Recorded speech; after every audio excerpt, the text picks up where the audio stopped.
everyone, welcome back to this video.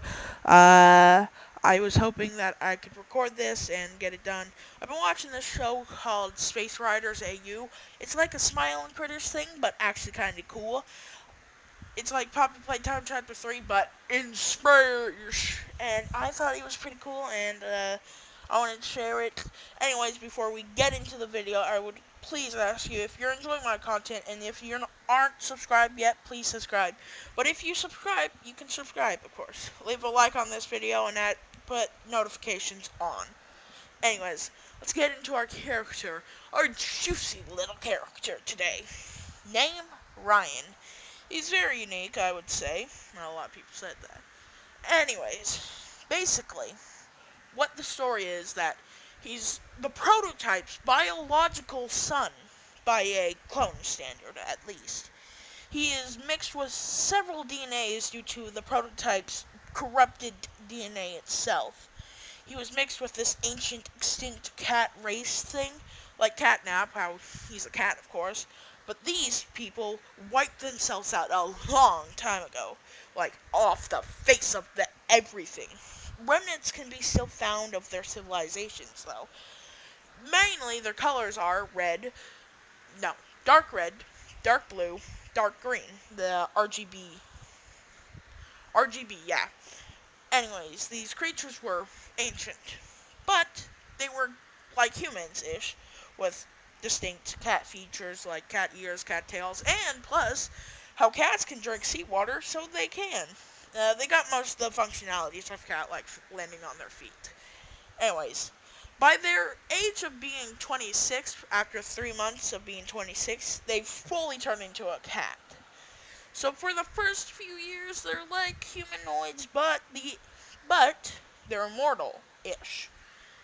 They can get pretty old, about to 1,000 years old.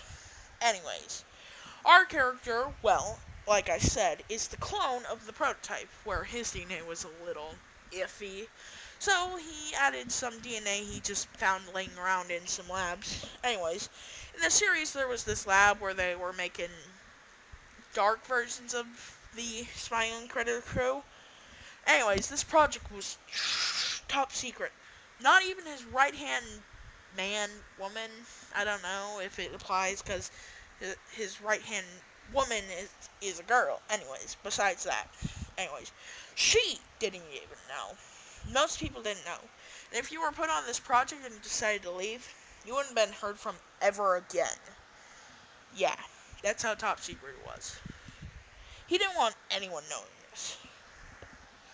He needed someone that could get older than him, because, well, recently he's been getting old, of course. So, he was, cooking him up in the labs. Good old character. Very unique, though.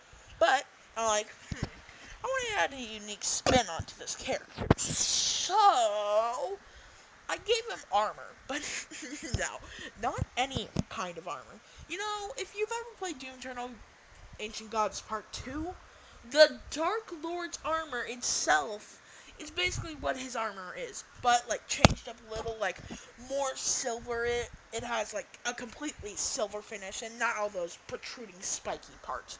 Still has, like, all the same weaponries, like shotgun, wolf boys, not, like, actual wolf boys, but wolves that he can summon that are, like, hologram-ish. And plus, he got an energy sword that isn't red, but blue instead. He doesn't know why it was blue. He was trying to change it to red, but no, that wasn't the case. Anyways, by the time he escaped, which was when he was 26, conveniently enough, yeah, he was in some cryo water sleep of some kind. But he was disturbed after the whole entire, Crafty broke into the secret facility and found what the projects were, and she downloaded the data and all. But little did she know, she downloaded a little more data than she needed, which was the data on him, but it was all encrypted, of course, shush. But as soon as the things were disturbed, he was awoken from some whatever deep sleep. He was basically like, so like the little pod thing he was in, like, drained all the water and, well, shocked him to life. Here's another cool fact. He's the 50th test subject out of the 49 brothers he had that all died. Anyways, his color scheme, which I should have got on to earlier, which is dark red, dark blue, and dark green, because the prototype had a bunch of that ancient precursor cat DNA laying around. It wasn't complete, so he kind of match the end together. But like, oh, aren't they like kind of the same? No, each one was different. He got all the traits of them all into one singular body. Yeah, he is strong. He's like a strong guy. Very powerful too. He wasn't like one of those, oh, I'm so weak that I need armor. Nah, he had that brute strength that he could snap a whole ass log in his hands and just snap it into firewood, basically. Anyways, by the time he awoke and everyone else was on this, I think, secluded island, wherever it is, after like they found out the thing and they decided to go in hiding for a little bit. Anyways, by the time he woke up, that's when they were there. So anyways, he woke up, didn't know where he was, the flight or fight response kicked in, and he decided to fight. But little did he know there were cultists there, so he kept running and running after gunshots were being fired at him. They weren't like normal bullets, nah, they were like trank bullets to make sure he got back to whatever it was. Anyways, so he rounded a corner and saw this door that was labeled armory. So he decided why not and get in there, where he saw the suit that was made for him in there. And he thought, oh, this should be a good place to hide. So he hid there. Little did he know, with his biometric scan, it activated, and well, it detected the flight system, and just out of the... Now, not to mention, it was capable for flight and space travel. Basically, he just shot up into the sky and just like, oh! And well, it started to fly off from the planet, leaving the atmosphere and all that cool stuff. But little did he know there was also a warp drive on there, it wasn't finished and only had one warp in it. So, yeah, he kind of used that up. Unfortunately, the thing was damaged, including the boosters that, propelled him forwards. He teleported, or should I say boosted, to the nearby planet where the smiling critters are. Yeah, let's just say he had a little crash landing. Armor completely almost wrecked. Wires like dangling down like electricity coming off the armor. Still enough power to walk. He was walking for minutes, maybe hours.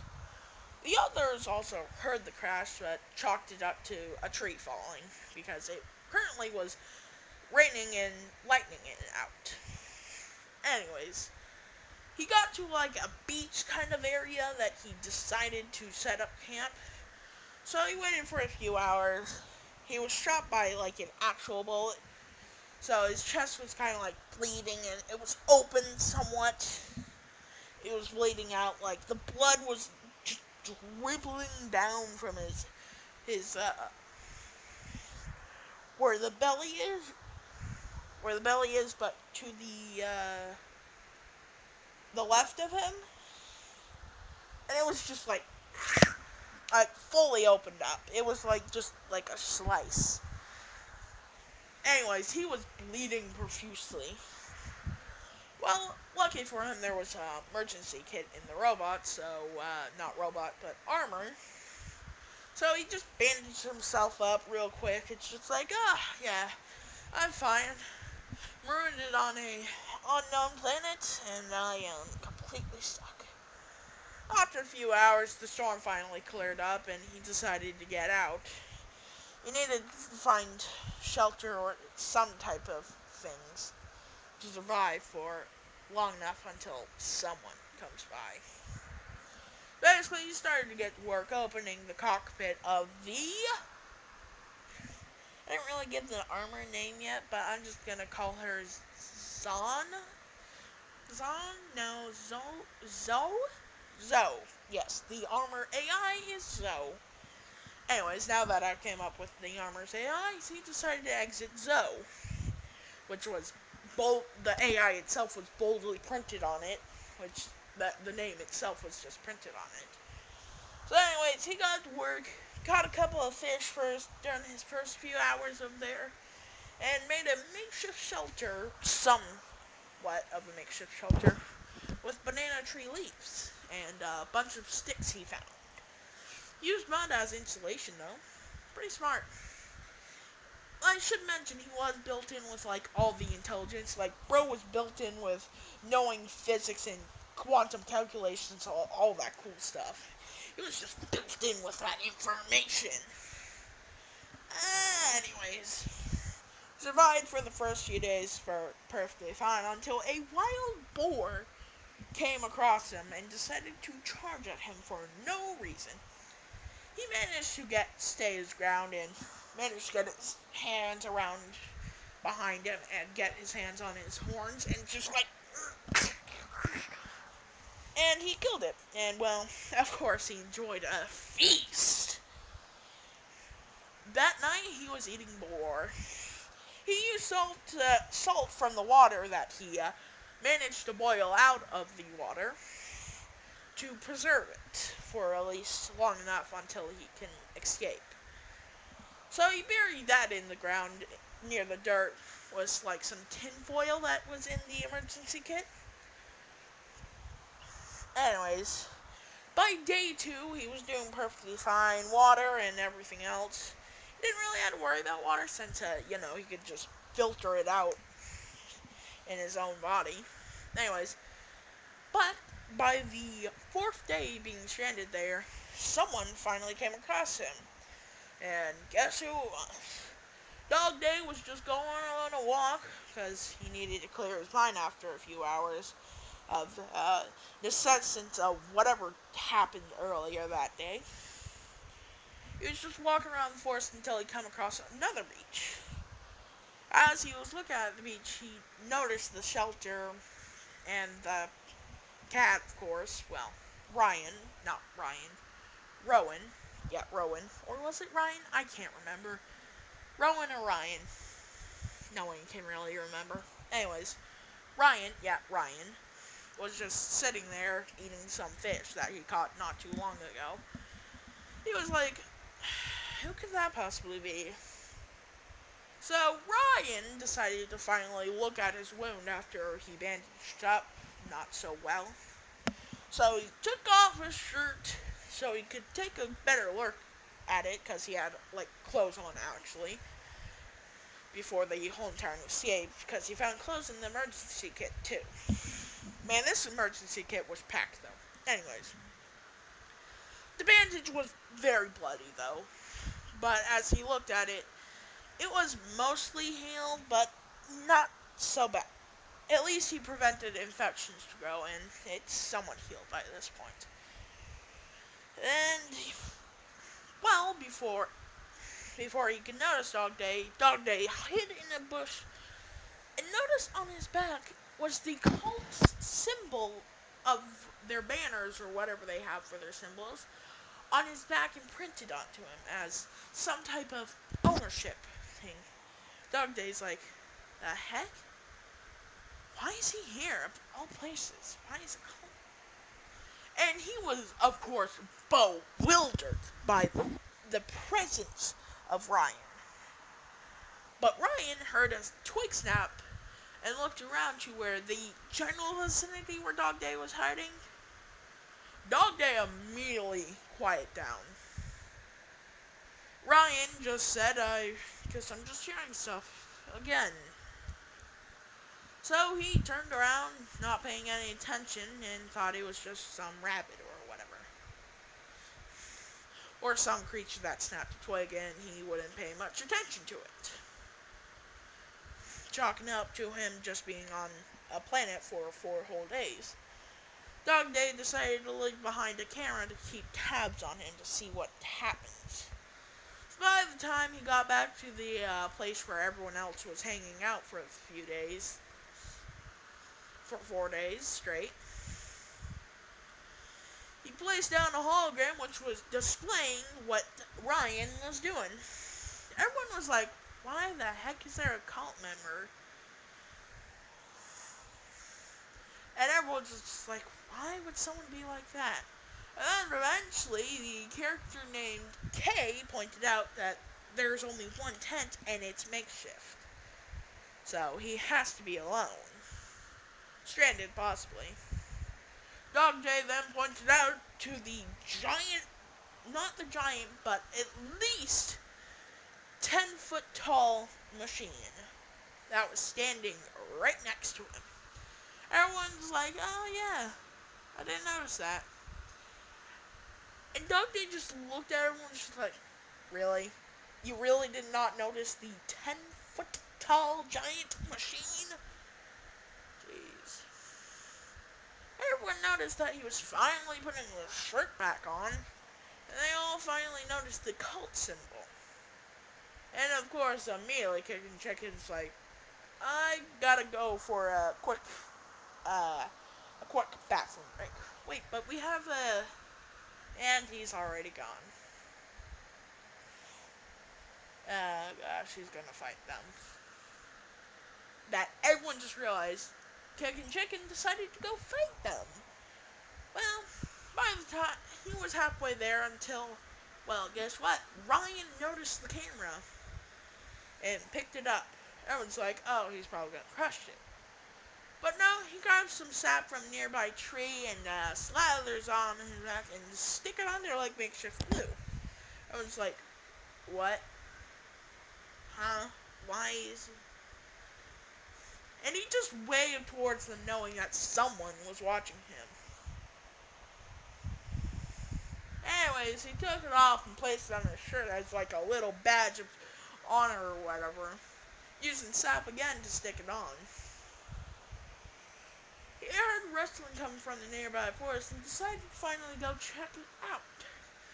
As everyone sees the bushes parting way with him, his hands moving them to the side, his ears started to move around, picking up all the beautiful little noises. Birds chirping in the distance, rustling of bushes due to animals running through them.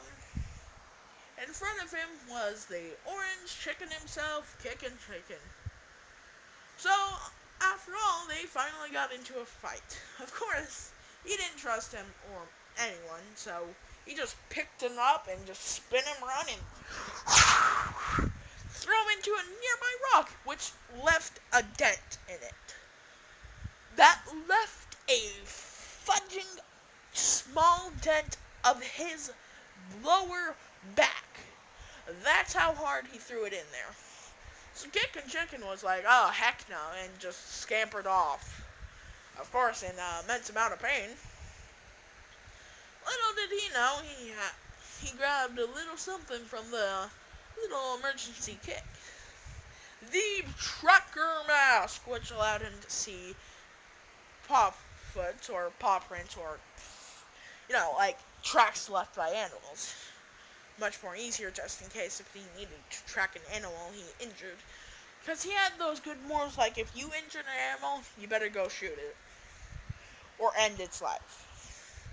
So he was like good moral and all that. So he tracked Kicking for a while and eventually saw the other beach side where he saw everyone. But unfortunate to him, he didn't know he still had the thing on. So everyone knew he was coming for them. So they all decided, let's not fight him and just hide and see what he does. So they all hide somewhere as random, like in the bushes or like in the water, like peeking their heads out a little. Like some of them hid behind rocks. Eventually, they finally all see him walk out of the bushes. He looks around for a little bit, looking left to right, not noticing anyone until he finally saw the tent. Not tent, but kind of like a thing. He entered it and saw a bunch of stuff just laying around like they was scattered if they were running from something. He decided not to touch anyone because he has those good morals or whatever, thinking maybe they will come back for their stuff. He does take a soda though.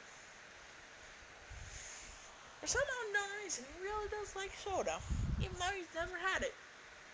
Anyways, by the time he left, everyone realized he's gone. They look at the display camera, which still had it on his shirt. Like, whew, everyone's like calming down, like thinking, oh gosh, this is where we are all a-okay. It's like, nothing bad could happen. He's like gone by now. Anyways, by the time he got back to his little campsite, there were a few special guests waiting for him. The cultists finally found him, and were ready to bring him home to his father. Yeah. They were all like ready for a fight. Nah, he didn't trust them at all, so he beat their butts. Like, bam, a pack, boom, like a comic book, like the comical, like, bam, a pack, boom. And everyone just saw him eat him and throw him really, really far. Yeah, they did not make it that day. But all three of them did make it, though. They were injured very badly, so they got back to their ship and left. Because it's like, yeah, this is not worth it.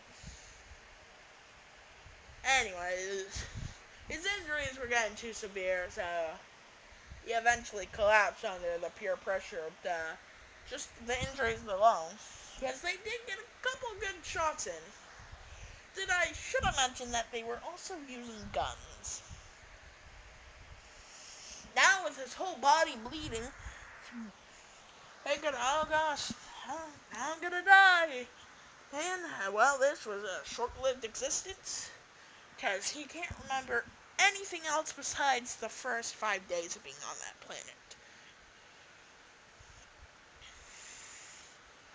Unfortunately for him, Bobby, the professional medical care for everyone, decided that he needed her help. So she rounded up a small team and a stretcher and decided to call back home base. They finally picked up after a while with her already at where he was, completely passed out on the floor, almost dead, bleeding out profusely, and she finally managed to stop the bleeding, but the bleeding still continued a little. There was just blood everywhere on the sand. The sand itself was dyed red. Bro was on the brink of death. Luckily, he survived. A few more days later, he finally woke up in a medical bay with his whole entire body just like sore as heck. Just like, I can't move. And also noticed that he had a full body cast on. Yeah, he wasn't the luckiest at all. Fortunate for him enough. And of course, they decided, listen, we don't gotta, like the people that own the Space Rider thing, the whole entire thing, we don't have enough cells, so we're just gonna keep him on your ship. He's your problem and your responsibility. Sorry. Everyone, of course, surprised by this whole entire, like, what? Why is he our responsibility? He shouldn't be our responsibility, or at all anyone's. And like, who cares? Anyways, so now he's on that ship in a random containment cell. They're flying away from the base. After a few months, he finally could move around the cell, at least. Not to mention, since a month was 31 days then, and add 5 days onto that, and another 5 days, so 10. He's been currently 26 for 40, 40, 41 days. So his whole entire transformation thing will happen very soon, which is quite unfortunate for him. Anyways, they fly off into space with them continuing their little space adventures. That's where this story will come to a close for now. Thank you all for watching, and if you like this video, please subscribe, like, and post, and turn on notifications. Click that bell as much times as you can, and smash the like button with your bare fists.